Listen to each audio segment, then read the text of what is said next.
తాకట్లో ఉన్న మీ బంగారాన్ని విడిపించి ఆ రోజు ఆన్లైన్ రేటుకి కొంటాం. Sharma gold company. తెలంగాణ ప్రభుత్వం పెన్షన్దారులకు ఓ శుభవార్త అందించింది. వలస వెళ్లి పెన్షన్ కోల్పోయిన వారికి ఊరట కలిగించే నిర్ణయం తీసుకుంది.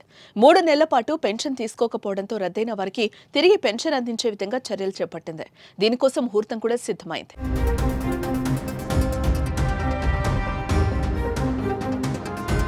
తెలంగాణ రాష్ట్రంలో సామాజిక భద్రత పెన్షన్ పథకం కింద లబ్ధిదారులకు ఆర్థిక సహాయం అందిస్తున్న విషయం తెలిసిందే. వృద్ధులు, ఒంటరి మహిళలు, వితంతువులు, వికలాంగులు తదితరులకు అండగా ఉండేందుకు తెలంగాణ ప్రభుత్వం అమలు చేస్తున్న పథకం చేయూత. దీని కింద ప్రభుత్వం నెల నెలా పింఛన్లు అందిస్తోంది.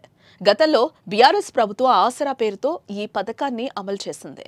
రేవంత్ రెడ్డి నేతృత్వంలో రాష్ట్రంలో అధికారంలోకి వచ్చిన కాంగ్రెస్ ప్రభుత్వం చేయూత పేరుతో ఈ పథకాన్ని అమలు చేస్తోంది. అంతేకాకుండా ఈ పెన్షన్ మొత్తాన్ని రెట్టింపు చేసేందుకు కూడా నిర్ణయం తీసుకున్నారు.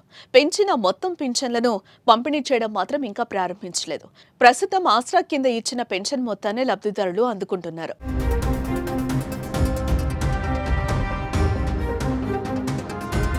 రాష్ట్ర వ్యాప్తంగా దివ్యాంగులకు 4016 రూపాయలు, ఇతర లబ్ధిదారులకు 2016 రూపాయలు పెన్షన్ అందుతోంది. అయితే లబ్ధిదారులు ఎవరైతే 3 నెలల పాటు పెన్షన్ తీసుకోలేదో ఆ లబ్ధిదారులకు పెన్షన్ కోల్పోయారు.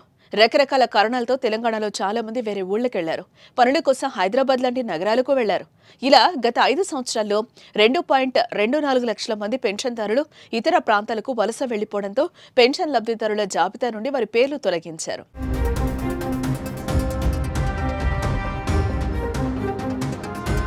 3 నెలలు గ్రామాలను విడిచి వలస వెళ్లిన వారు తిరిగి గ్రామానికి వచ్చిన వారికి పెన్షన్ అందడం లేదు. దీంతో వారంతా పెన్షన్ కోసం పడరాని పాటలు పడుతూ ఆఫీసుల చుట్టూ తిరుగుతున్నారు. అయితే ఈ మేరకు వీరి ఇబ్బందిని గుర్తించిన తెలంగాణ ప్రభుత్వం మళ్లీ వీరికి మే 1వ తేదీ నుంచి పెన్షన్ ఇవ్వాలనే నిర్ణయం తీసుకుంది. తాజాగా ఈ ప్రక్రియను సులభతరం చేయడానికి ఆన్లైన్ దరఖాస్తు విధానాన్ని ప్రవేశపెట్టనుంది. దీని ద్వారా వలస వెళ్లి తిరిగి సొంత ఊరుకొచ్చిన లబ్ధిదారులు తమ వివరాలను ఆన్లైన్ పోర్టల్లో నమోదు చేసి సులభంగా పెన్షన్ తిరిగి వచ్చేలా దరఖాస్తు చేసుకోవచ్చు. లేదా మీ సేవా కేంద్రానికి వెళ్లి కూడా దరఖాస్తు చేయించుకోవచ్చు. ప్రభుత్వ నిర్ణయంతో అంతా ఆనందం వ్యక్తం చేస్తున్నారు.